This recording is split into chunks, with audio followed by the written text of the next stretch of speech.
Hi, I'm Owen Canfield with the Oklahoman, joined today by Attorney General Scott Pruitt to talk about the Southern Republican Leadership Conference going on across the street. Scott, thank you so much for taking a few minutes to join us today. Glad to be with you, Owen. It's a big event for Oklahoma City. Give me in broad strokes what you think this means or what potential it has down the road for Oklahoma in terms of shaping the political landscape this year. Anytime that you have this number of presidential candidates coming into one forum like this, you're going to see a cross-section of ideas and speeches and directions that they think the country should go.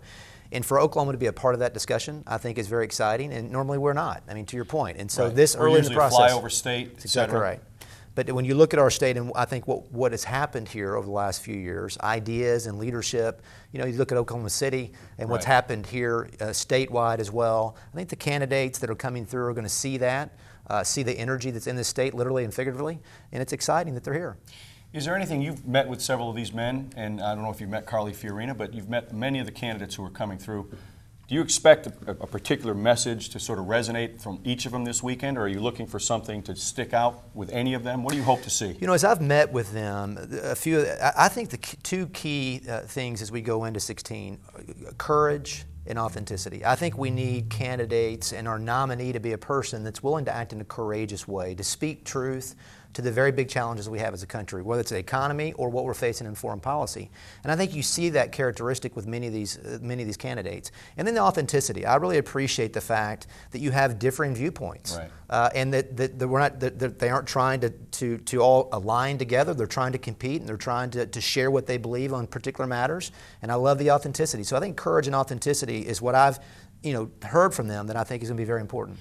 The calendar has you down tomorrow, Friday, to speak. What do you want to say to the folks gathered here this week? You know, my time as Attorney General, I think we're living in a significant time. I think this president's worldview doesn't fit the world, and we see his approach as a command and control approach that really puts Washington at the center as opposed to the states and citizens, and sometimes inconsistent with what the law allows and permits. And so I think one of the things I'm going to be talking about is this is a significant time. This is a time in history that we have to choose the right candidate that's going to change the trajectory as we go forward in the next 4 to 8 years, because we've lived the last 8 years with a philosophy, a viewpoint, that this doesn't work, and I think people feel it. I want to talk a little bit about some other issues that you've been involved with away from the SRLC. One is the Supreme Court case involving lethal execution, or I'm sorry, the death penalty. Yeah, that's right. George Will today in our paper had a column about the withering death penalty and said it basically made the point that it's going away. First of all, how do you think your case will wind up? Do you think the High Court will rule in Oklahoma's favor? And where do you see the death penalty maybe 10 years from now? I mean, you're right. George Will had the piece today in the Oklahoman that talked about the death penalty not acting as a deterrent. I think he's largely right in that regard. I mean, the reason for that is it takes many 16 to 18 years. I mean, in my office, we represent the state with all capital offenses, and the people that are on death row right now that we're waiting to execute these 2 cases, over 48 years of appeals. Right. You know, so it's very hard for something like that to act as a deterrent when you have 48 years of combined appeals. Sure. Now, as far as the case is concerned, I mean, my very first day on the job, Owen, as Attorney General, back in 2011, I was in McAlester to witness an execution. We were using a new drug at that time called pentobarbital. Right. And so this effort, this dynamic that we see is not new. We've seen a number of years where the abolitionists, the anti-death penalty groups have lobbied very strenuously manufacturers in Europe that export these drugs to the United States, pentobarbital, propofol, sodium thiopental, all those drugs that states have used for decades, you can't buy anymore. And so it's very difficult for states to do what they're required to do. Right. You know, the state doesn't sentence anyone to death. Juries do that. Right. Our job is to carry it out and do so thoughtfully and in a sobering fashion, and I think we do. As far as the outcome, I'm encouraged. I mean, I think that we have won at the district court level. We won at the 10th Circuit.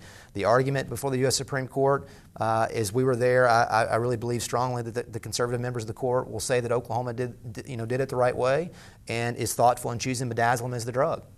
One other quick topic, and that's the EPA. You were in Washington not long ago talking about the EPA's overreach, what you see as the EPA's overreach.